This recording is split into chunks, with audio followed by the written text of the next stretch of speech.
A liderança da minoria na Câmara dos Deputados é um assunto que sempre causou polêmica. O bloco composto por diversos partidos, como DEM, PPS, PSOL e PSDB, tem por missão pluralizar o debate na casa, fazendo oposição ao governo federal. Em seu discurso de posse, o líder eleito prometeu tornar a minoria em um ambiente de convergência e vontade. A minoria na Câmara dos Deputados é o tema do programa de hoje, direto de Brasília. O líder da minoria, deputado Paulo Abiakel, é o convidado da Tribuna Independente, o Plenário do Povo, que começa agora ao vivo pela Rede Vida, o canal da família, com a apresentação da jornalista Andréia Bonatelli.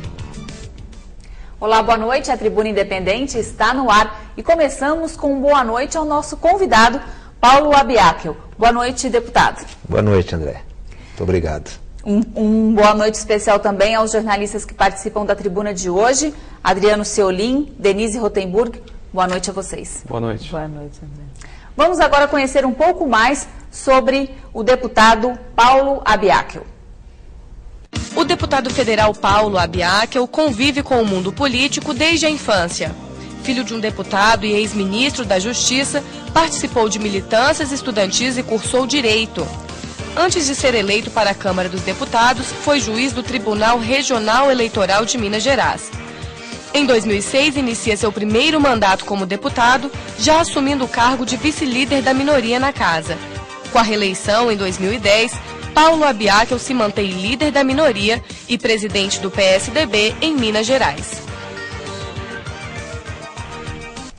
O deputado Paulo Abiakel responde questões hoje na Tribuna Independente sobre a minoria no Congresso Nacional. E você em casa também pode participar enviando as suas perguntas. Veja como.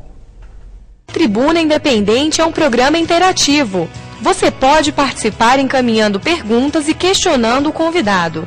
As perguntas podem ser feitas pelo telefone 0, código da operadora 17 3355 8432. Pela internet, através do e-mail tribunadf@redevida.com.br ou pelo Twitter, @DeniRotenburg. Participe e faça parte da família da Rede Vida. Para começar, a primeira pergunta será feita pelo jornalista Adriano Seolim. Então, deputado, qual é a dificuldade hoje principal aí de comandar uma minoria no momento em que a gente vê o governo, depois da eleição da presidenta Dilma, aumentando a sua base no Congresso? Bem, boa noite a todos os que estão em casa nos assistindo. Eu queria antes, Adriano, pedir licença para uma pequena observação. Eu não sou mais o presidente do PSDB de Minas. O atual presidente do partido é o meu colega, ilustre deputado Marcos Pestana. Fui presidente do PSDB há 2 anos atrás. Eu diria a você e a todos os que nos assistem que é um grande desafio defender a posição política dos partidos de oposição em absoluto entrosamento com os líderes ACM Neto do Democratas, Duarte Nogueira do PSDB, Rubens Bueno do PPS e muitas vezes Chico Alencar do PSOL. É um desafio e algo que eu posso dizer com muita tranquilidade, me enche de orgulho.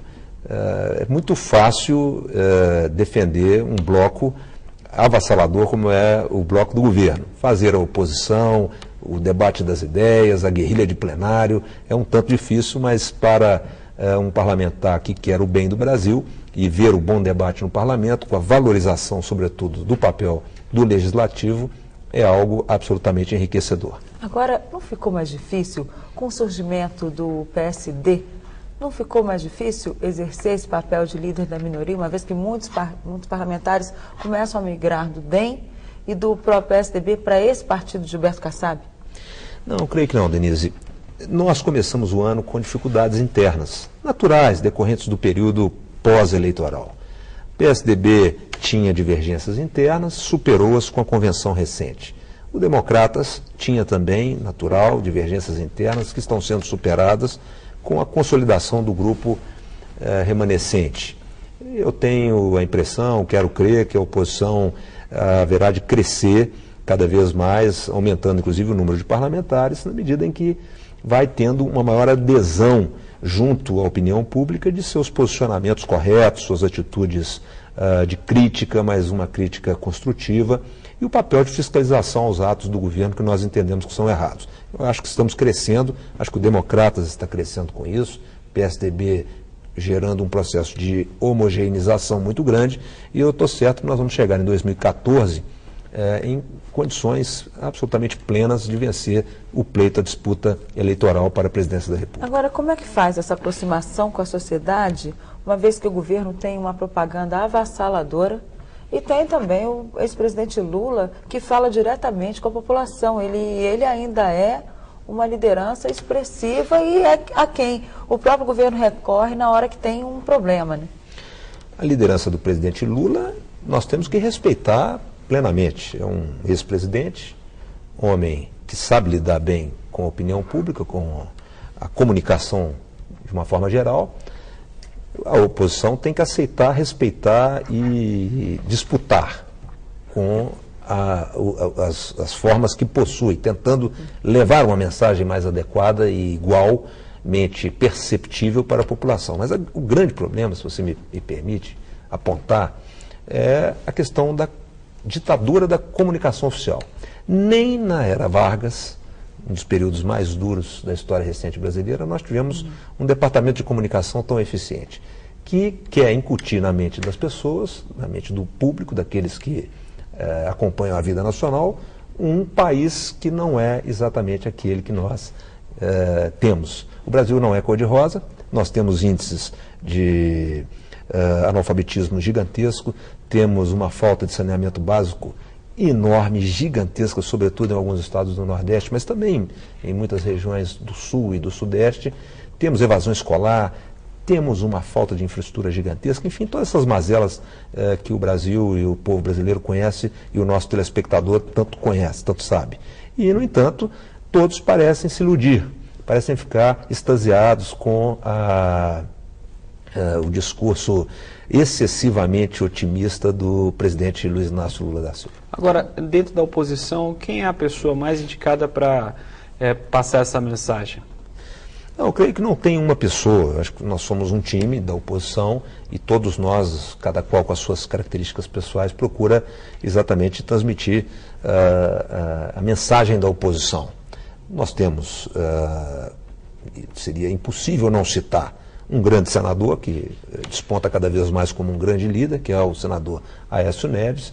Tínhamos, e lamentavelmente vai fazer muita falta, o ex-senador mineiro Itamar Franco, mas temos figuras que têm uma passagem fantástica pela história do Brasil, como é o caso do ex-presidente Fernando Henrique, do ex-governador José Serra, e temos outros políticos de grande expressão que governam estados importantes, como o governador Alckmin, como o governador Perillo, de Goiás, enfim, para não citar aqui, não correr o risco de deixar de citar alguém, eu diria que nós somos um time, somos um time que tenta trabalhar de forma harmoniosa para fazer com que a nação brasileira compreenda que o país não efetivamente, não está ainda efetivamente no rol das grandes potências mundiais. Ainda temos graves problemas a superar para podermos ter efetivamente o sentimento de que o Brasil está pleno, como sempre quis demonstrar o presidente Lula. Agora, essa tática, deixa eu só complementar. Tá bom. Essa tática do time funciona? A gente teve o presidente Lula, foi candidato em 89 e era a voz da oposição. Foi candidato em 94, era a voz da oposição. Foi candidato em 98, era a voz da oposição. Foi candidato em 2002, era o principal oposição, foi eleito e reeleito. Será que ter um time é vantagem quando você tem do outro lado como chamam, né, o Pelé da política e tal? Complementando a pergunta do Adriano, todo time precisa de um técnico. Qual é o técnico da oposição? Antes de te responder qual é o técnico da oposição, tem que fazer referência a outros players importantes, outros jogadores importantes desse time, como o líder do Democratas, ACM Neto, seus vice-líderes, Ronaldo Caiado, o deputado Roberto Freire, do PPS, enfim, é até difícil falar porque são muitas as figuras importantes, Agripino Maia, Álvaro Dias, enfim. O técnico, dentre esses todos, é difícil escolher, né? Eu acho que todos nós somos um pouco técnicos de nós mesmos. Mas acho que a oposição vem atuando, de certa forma, de maneira a ter um pouco o temperamento, digamos, a personalidade de um líder que é meu conterrâneo, o senador Aécio Neves, que, portanto, poderia ser não só o Pelé do time, como também o técnico dessa equipe. Mas a oposição não está assim muito mole no Congresso Nacional? Não está assim muito devagar, aquele negócio, aquela coisa, calma, vamos ser amigos do governo, vamos negociar. Não é uma coisa muito paradona, assim, digamos? Não, eu creio que não, sinceramente. Eu acho que até nós temos tido grandes vitórias. O Código Florestal foi uma demonstração clara e evidente de que o nosso discurso funcionou. Nós conseguimos arrastar por muitas semanas, eu diria mais de 1 mês e meio, o debate sobre as contratações do regime especial de contratações. Tivemos um embate democrático, legítimo, mas duro no episódio Palocci. Enfim, estamos muito atentos em todos os debates políticos que têm ocorrido, chamando a atenção do público para as mazelas, os equívocos, os erros que o governo que aí está, que já começou, é um governo de 6 meses, mas que já tem sinais de envelhecimento precoce muito evidentes. Nós, eu creio, estamos fazendo aquilo que chamamos o debate de plenário com competência. E o debate na opinião pública vai se avolumando, é natural que ele venha ganhando volume com o tempo. Mas eu daria uma boa nota para, digamos, a bancada da oposição. Temos que considerar sempre que, trabalhando em grande desvantagem numérica, nós temos que evidentemente, compensar essa verdadeira e gigantesca desproporção com a qualidade do discurso. E é claro que nós temos poucas vitórias a contar, mas temos, sem dúvida nenhuma, um fantástico debate a demonstrar a todos que fizemos na defesa dos interesses da sociedade brasileira. Agora, deputado, o senhor falou aí que um técnico possível seria o senador Aécio Neves, né? Mas na eleição do ano passado, na eleição presidencial, o PSDB tomou uma derrota lá, né? O Lula ganhou, a Dilma ganhou a eleição em Minas Gerais com mais vantagem do que em outros lugares. Onde é que foi que o técnico errou? Não, veja, é preciso, aquele quadro da política de outubro e novembro do ano passado era decorrente de uma série de condições de jogo, né, que o PT tinha naquele momento. Uma alta popularidade do presidente Luiz Inácio Lula da Silva, uma certa confusão de que o novo era representado exatamente pela candidata de Lula, que era a presidente Dilma, e, portanto, foram circunstâncias de um momento eleitoral. Mas nós temos certeza absoluta de que o resultado daquele período, que foi muito bom para a oposição, nós estamos falando em 44 milhões de votos, 43% da população brasileira, dão bem à medida do equilíbrio que existe. Pode ser que em alguns estados tenha sido um pouco maior ou um pouco menor, mas a oposição com 43% dos votos dos brasileiros é uma oposição forte e principalmente se você considerar que tem 8 governadores de estados. Mas até que ponto esse capital político é uma questão pessoal do Serra, que tem um estilo diferente do Aécio? Não, eu diria que isso é decorrência de um cacife político do ex-presidente Lula. Nós já estamos agora dentro de uma outra realidade. Não, nós estou falando 6 meses depois, dos 43, 44 milhões de votos que foram para a oposição. Sim, porque isso significa que 57% estiveram com o candidato de Lula. Por isso que eu digo que nós não tivemos um desempenho melhor, exatamente porque tínhamos um presidente da República que, sem dúvida nenhuma, temos que reconhecer, sabia se comunicar muito bem com o eleitorado, o público em geral. Mas são circunstâncias. As circunstâncias de 2014 poderão ser diferentes e em benefício do discurso da oposição. Por exemplo, qual é a sua aposta para 2014? Não, acho que está muito cedo. Seria até eu diria algo um tanto irresponsável, fazer uma previsão para 2014. Eu aposto num ganho quantitativo de adeptos do discurso da oposição. Por que você aposta tanto? E um desgaste do... Por causa desses primeiros tropeços aí do governo? Nesses primeiros 6 meses? Vamos ser bem pragmáticos, né? O país esperava mais da presidente Dilma, não na figura individual dela. Todos nós já sabíamos que é uma pessoa de grandes qualidades, mas com pouca experiência política, grandes qualidades como gestora, mas sem a devida experiência no balanço e contrabalanço da questão política. Basta olhar na história, absolutamente fundamental qualquer presidente da República ter experiência política, algo que a senhora presidente da República não possui.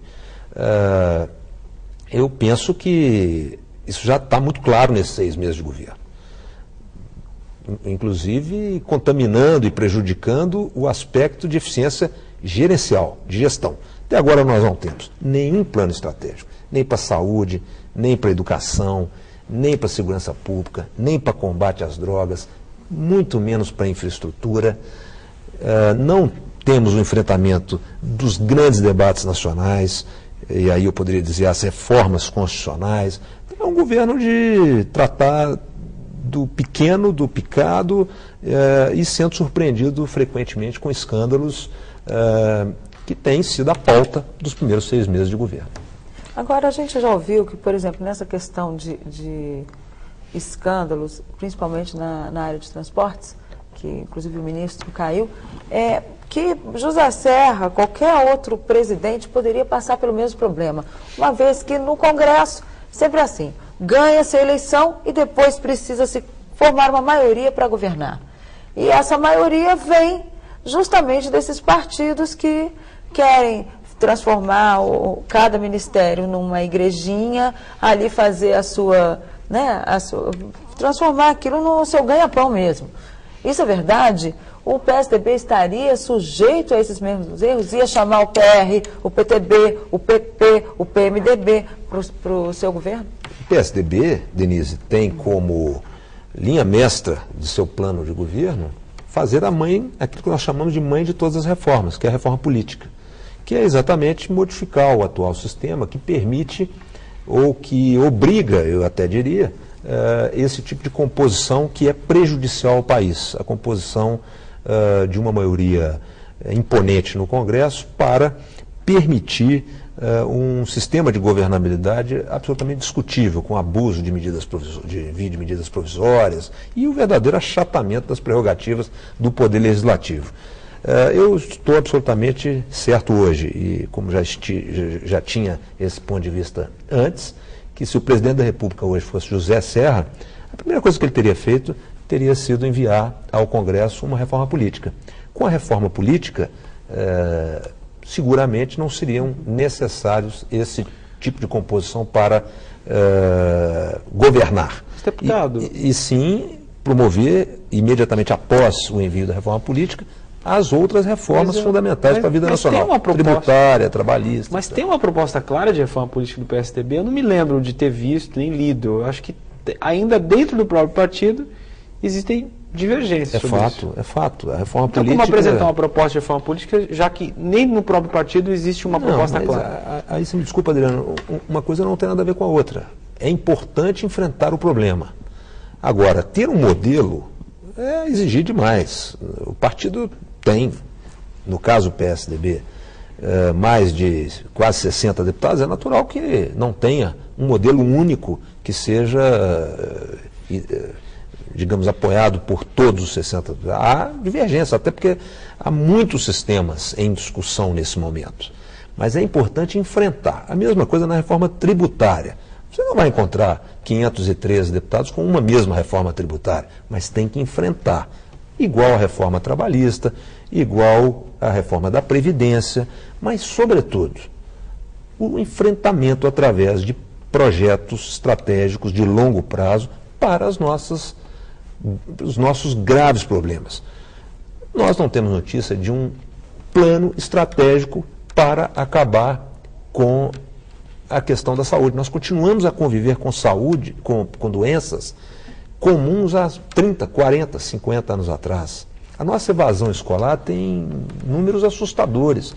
E se você analisar os números relativos à questão da falta de saneamento básico no país, você passa a acreditar que em muitos lugares do Brasil nós temos uma realidade muito próxima dos países mais subdesenvolvidos do mundo.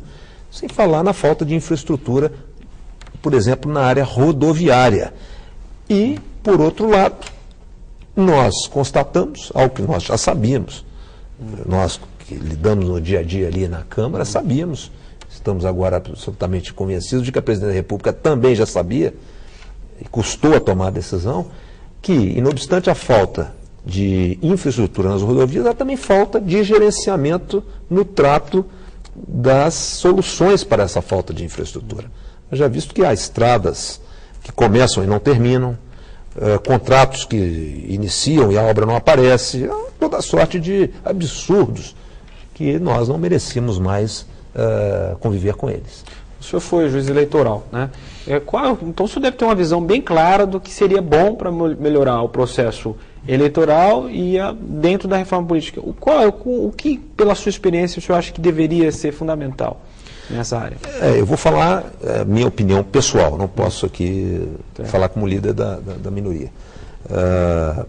Eu defendo o voto distrital misto. Eu acho que aproxima o deputado do seu eleitor. Tem que ser misto, na minha opinião, porque nós temos grandes políticos que estão na Câmara e que foram eleitos não através de um distrito, foram votados em todo o Estado. O seu caso, por exemplo? Aí menos o grande.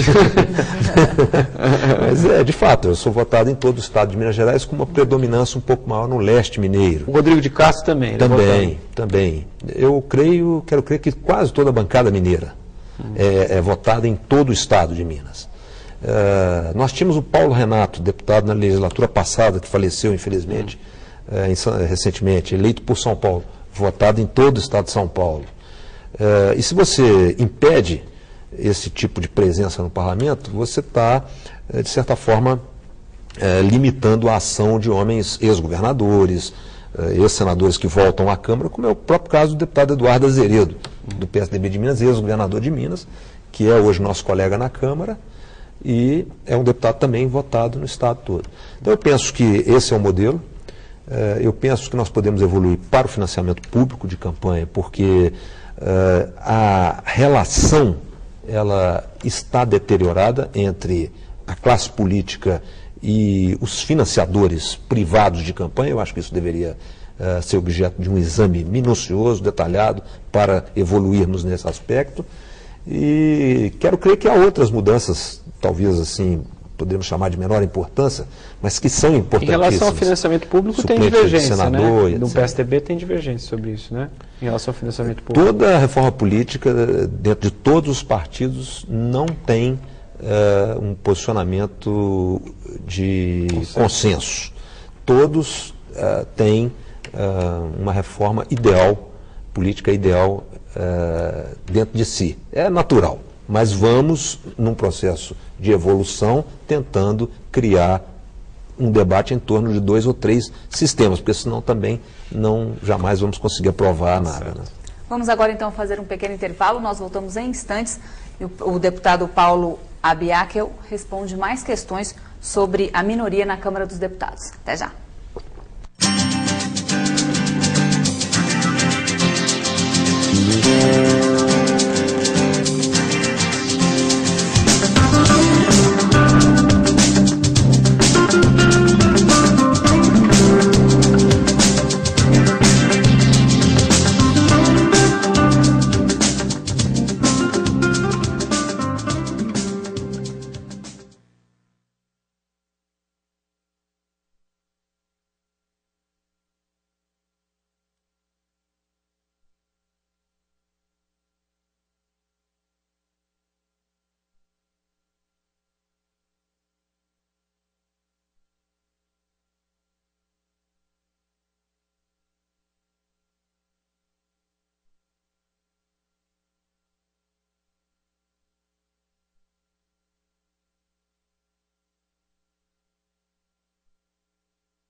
Você está acompanhando o programa Tribuna Independente, ao vivo para todo o Brasil, hoje direto dos estúdios da Rede Vida em Brasília, com a presença do deputado Paulo Abiac, o líder da minoria na Câmara dos Deputados. Deputado, tem uma pergunta aqui que chegou de Goiatuba, Goiás. O Wilson, ele quer saber o seguinte: o senhor considera o PSDB um partido elitizado? O que fazer para aproximar mais o partido do povo? Muito bem, Wilson. Esse é o grande desafio do PSDB. Um partido que tem figuras muito inteligentes, né, com grande carreira política e, portanto, precisa de se aproximar com o seu discurso muito mais daqueles que talvez gostem mais de um discurso um pouco mais simples, como era o discurso do presidente Lula. É um desafio, nós ainda não temos essa receita, mas estamos trabalhando muito a nossa própria capacidade de comunicação. Você faz uma pergunta muito importante no momento em que o PSDB passa por um processo de discussão, não só do seu ideário, mas como também da forma de se comunicar. Nós temos bons governadores, nós temos grandes feitos que pudemos colaborar para o desenvolvimento do país. Seriam tantos que seria impossível aqui falar, mas talvez nós não tenhamos tido a competência de explicar e de convencer o eleitorado brasileiro e o público brasileiro de um modo geral sobre o quanto fizemos de bom para o país e o quanto isso serviu de suporte para que o presidente Lula fizesse um bom governo. Agora, em relação, eu queria saber, a minoria nós temos no país uma sucessão de escândalos, está vindo um atrás do outro. A minoria não vai chamar esses personagens, não, para explicar no Congresso? Tentar ver, ou vai ficar só... Vocês se satisfizeram com essas explicações hoje de Luiz Antônio Pagô, que diz que está tudo certo, tudo correto, não tem nada de errado? Bom, começando do primeiro escândalo, nós tivemos praticamente uma ação decisiva no que diz respeito ao episódio Palocci. Eu mesmo fui autor de um requerimento que, na Comissão de Controle e Inteligência do Senado Federal, onde, já na tarde do dia da demissão do ministro, era praticamente certa a convocação do ministro para se explicar. No caso do episódio recente dos transportes, imediatamente a oposição requereu e obteve a plena concordância desse superintendente, o senhor Pagô, do DENIT, que foi hoje prestar os esclarecimentos. Mas o mais importante não é convocá-los a prestar esclarecimentos à Câmara e ao Senado apenas. É de autoria dos líderes Duarte Nogueira e Rubens Bueno, que compõem a minoria na Câmara dos Deputados, uma solicitação, um requerimento para que a Procuradoria-Geral da República promovesse as investigações que lhe competem fazer, tendo em vista a publicação da revista Veja. Nesse aspecto, Denise, se você me permite, a gente tem sido muito rápido e muito eficaz, fazendo aquilo que é nossa obrigação. Isso não é nenhuma qualidade. Dentre as funções da oposição na Câmara, minoria é oposição, maioria é governo. Dentre as funções da minoria, oposição na Câmara e no Senado, está a crítica, está a sugestão de uma pauta diferente, de um modelo de governar diferente e a fiscalização dos atos que nós entendemos que tem que ser objeto de fiscalização e investigação. Eu tenho a impressão que nesse aspecto os líderes da oposição, tanto na Câmara quanto no Senado, estão absolutamente em dia com suas obrigações. Mas como fazer isso se a oposição não tem número hoje para fazer funcionar e pedir uma CPI? Esse é o regime democrático, né? Mas não tem como constranger os parlamentares a assinar essa CPI e fazer uma investigação a fundo desses... É o que temos feito, obviamente com as dificuldades inerentes do fato do governo abusar de sua força no Congresso. Algo que eu acho grave, extremamente grave e prejudicial, inclusive para o regime democrático, porque você não tem uma democracia sem ter os poderes convivendo harmoniosamente entre si. E o que nós estamos vendo, efetivamente, é a mão forte do governo federal, do executivo, impondo a sua vontade sobre o legislativo, inclusive a pauta do Legislativo. Isso é muito grave, é muito sério, e nós temos protestado veementemente contra isso, e haveremos de ter, daqui para frente, o apoio da opinião pública, que é fundamental para que nós, parlamentares que estamos lutando contra essa, eu diria, abuso de prerrogativas do Executivo, possa ter respaldo popular. E com respaldo popular, obviamente, nós vamos ter ganhos maiores.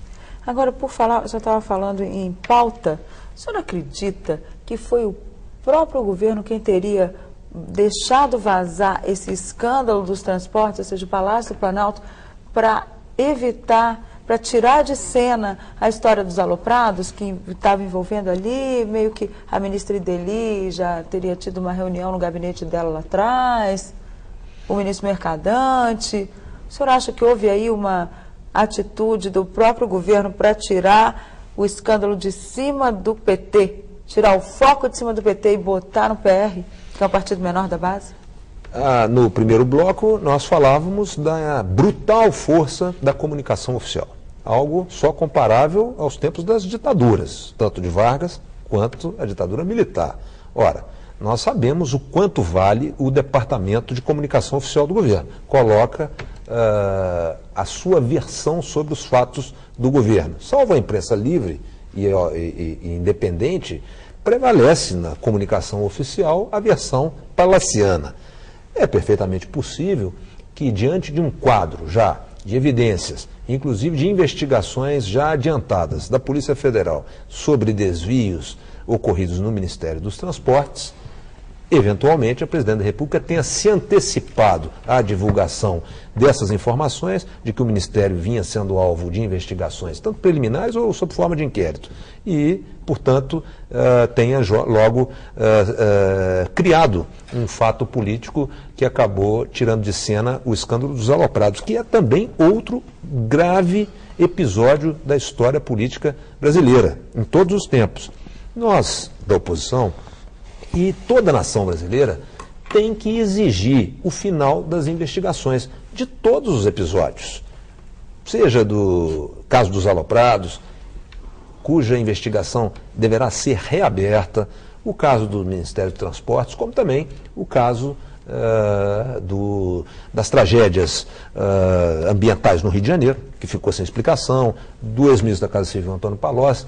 Nós temos uma pauta de cobrança e nós estamos certos de que o Ministério Público e o Judiciário haverão de ser ágeis o suficiente para que nós possamos dar, todos nós, Ministério Público, Judiciário, Congresso, Senado, Câmara, possamos dar a resposta ao povo brasileiro. Deputado, mas a gente também ouve muito de colegas, inclusive ano passado eu tive, eu acho que umas 3 ou 4 vezes em Belo Horizonte, tive em Diamantina também, acompanhando a eleição lá.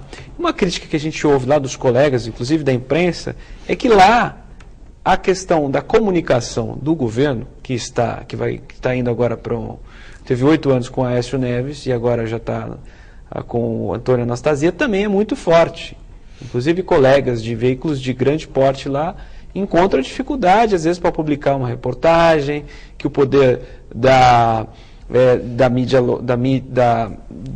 comunicação do governo é muito forte. Como é que o senhor responde a isso também? De uma maneira muito simples. O governador Aécio teve, durante os 8 anos de governo, uma popularidade impressionante pelas fantásticas obras que fez no governo do Estado, a verdadeira revolução administrativa que ele nos propiciou. Ganhou todas as eleições com relativa facilidade.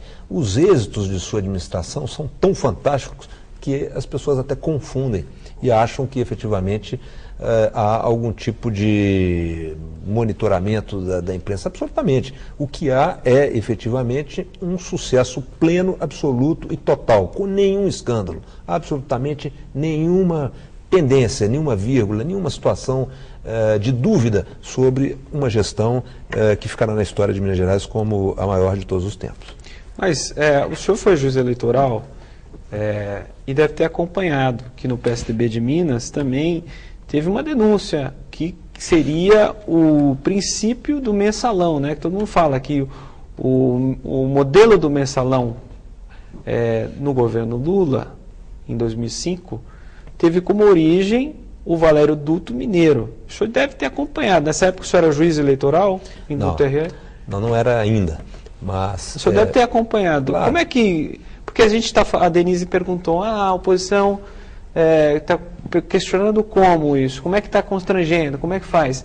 Às vezes eu acho que é uma dificuldade para a oposição quando entra nesse assunto. Eu, como jornalista, tenho que perguntar isso para o senhor. Não, tem muita tranquilidade para responder isso.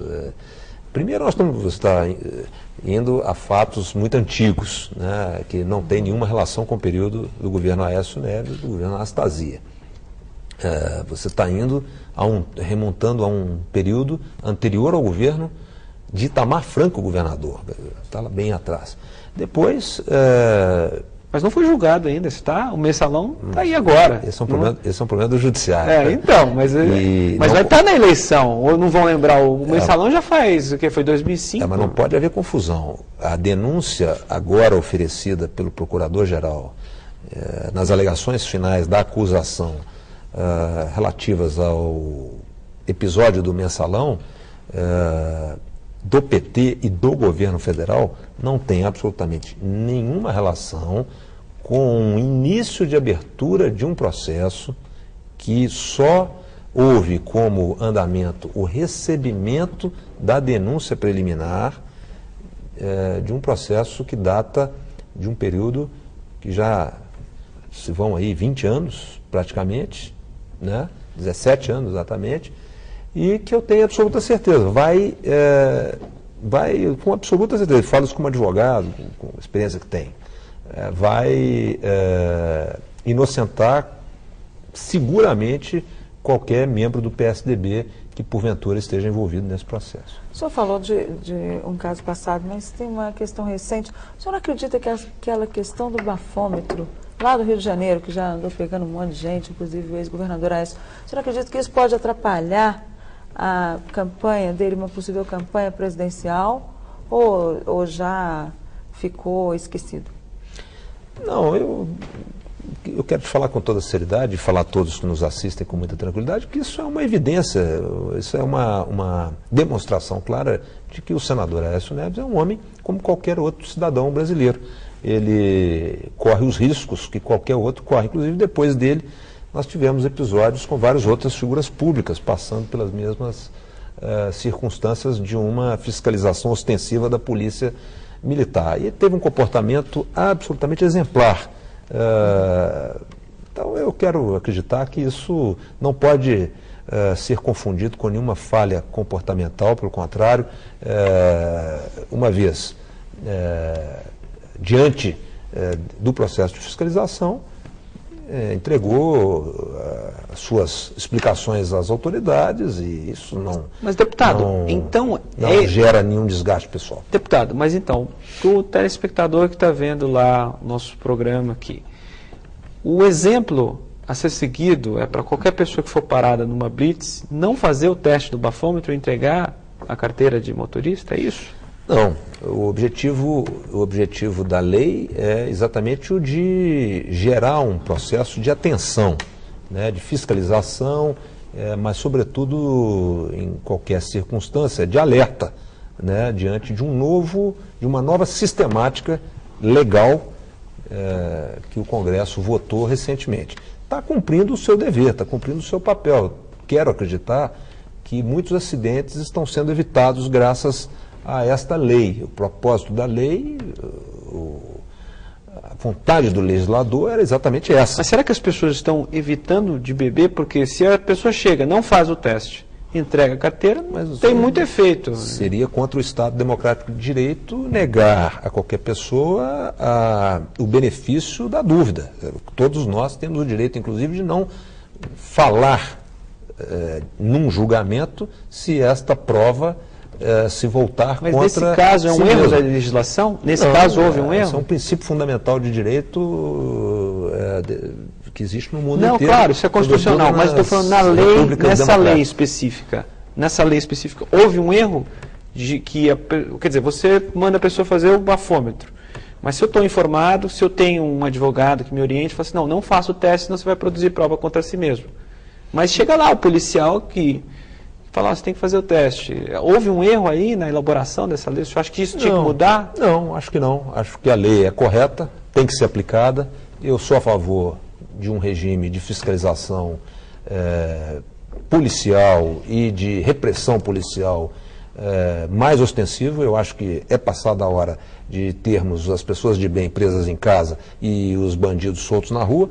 Acho que é absolutamente correto, acho que a conduta da polícia tem sido adequada, correta, e acho que nós, brasileiros, temos que nos adaptar a essa regra, que é uma regra nova e que muitos ainda haverão de ser surpreendidos com ela. E se forem surpreendidos, vão ter a sua respectiva punição.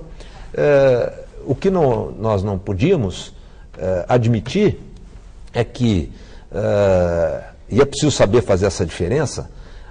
Agora, recentemente, houve um acidente em São Paulo com um empresário que, num cruzamento, andando a 150 km por hora com um carro alemão, matou uma pessoa, uma moça que vinha no cruzamento. Isso é completamente diferente de uma pessoa que se submete, se propõe passar por uma blitz e fazer o teste, ou não fazer o teste se achar que deve, num sistema de fiscalização contundente. Eu acho que são coisas completamente diferentes e nós não podemos dar o mesmo peso e a mesma medida a esses dois comportamentos que são tão diferentes. Muito bem, vamos agora fazer mais um intervalo. Voltaremos em instantes com mais respostas do deputado Paulo Abiaca. Até já.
Estamos apresentando o programa Tribuna Independente, hoje direto dos estúdios da Rede Vida em Brasília, com a presença do deputado Paulo Abiakel.